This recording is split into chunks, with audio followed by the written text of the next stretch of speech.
You're watching 13 Action News. Now, the team you depend on.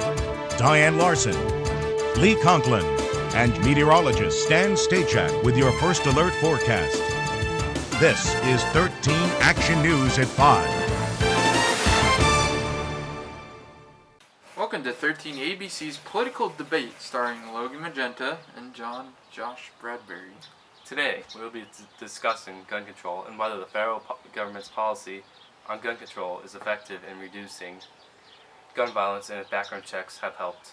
That's right, Josh. Starting off the program, we will discuss what caused gun control laws to be concern of Congress. Gun control wasn't a concern until early 1930s, according to Greg Kurleg at CNN. Al Capone kicked off the movement after his reign in organized crime. Franklin Roosevelt passed a law setting up restrictions for interstate trade of guns and ammunition and regulation of machine guns and sawed-off shotguns. 30 years later, three important leaders, John F. Kennedy, Robert Kennedy, and Martin Luther King Jr., were assassinated. After their deaths, a push was made to reform current laws for stricter registration and licensing for guns and the banning of sales of guns and ammunition to felons. In 1968, President Lyndon Johnson signed a bill that placed all of the above into effect, according to Gregory Kurleg.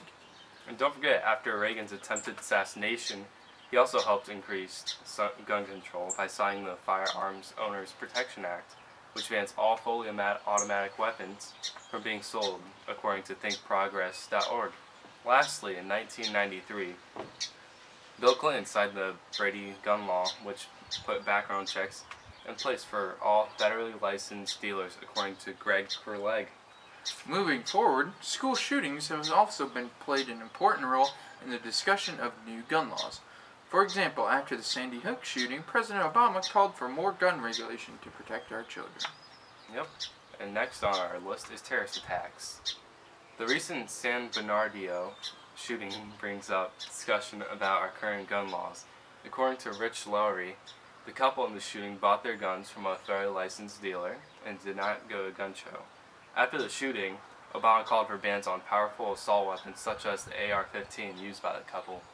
Lastly, armed crime has caused discussion and demand of more gun control, with over 8,775 deaths by guns in 2010, according to the FBI.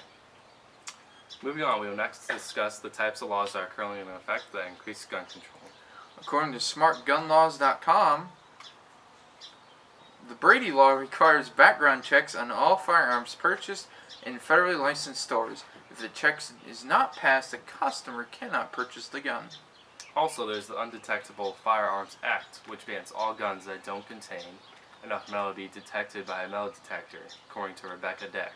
Next, we move on the debate and declare whether we think the federal government's policy in effective in reducing violence, and whether background checks help as well. I'll start off with declaring that yes, the government has reduced gun violence. But I believe that background checks do work, but are poorly executed. Alright, in my opinion, I believe that the government's policy on gun control isn't effective in reducing violence if background checks do not help. Well, that's a very good opinion, Josh. To begin explaining my point, I think that gun control is a good thing, and there needs to be more because it reduces suicide rate. At Harvard EDU, they found a correlation with suicide rate in the amount of firearm ownership in all 50 states. And the fewer the guns, the fewer there were suicides. Also, according to the same article, most people who attempt suicide do it in moments of despair without thinking. Guns are an easy solution to these people, with easy access, and it can be done within minutes. If guns are limited and access is hard, they must think of other ways to end their life.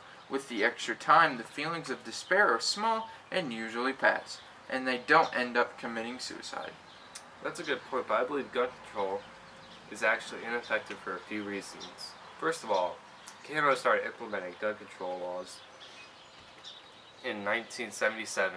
After they were implemented, research was performed, and it was concluded that homicides by guns was reduced, but all other homicide methods increased, and the national homicide rate remained the same, according to loc.gov.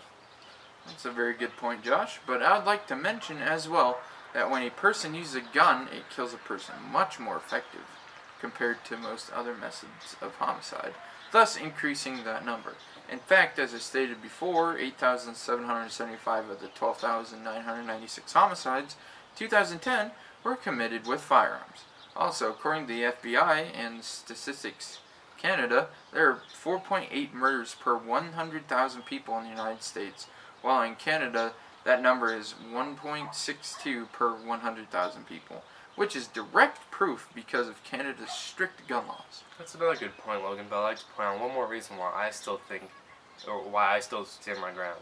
I'd like to say that background checks are ineffective and is the main source of gun control in America, which makes our gun laws ineffective. First, there's a well-known loophole to completely get by background checks. This is achieved by just going to a gun show and buying a gun there. This means that any criminal can buy a gun without being checked. Also, background checks themselves just don't work, because according to Rich Lowry, the terrorist at San Bernardino bought guns at a federally licensed store and went through background checks with no problem. Very valid point. Now that we have both stated our arguments, I'd like to finish this newscast with both of our recommended policy action to improve the government's issue. Alright, I would like to recommend removing gun control laws because there is no proven correlation between gun control and reduced homicides. I think that at the moment our gun laws need to be strengthened, such as adding background checks to gun shows and increasing the license need to own a gun.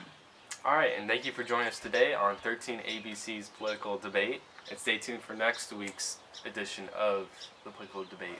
Which is never going to happen Yeah. because we're not doing this again.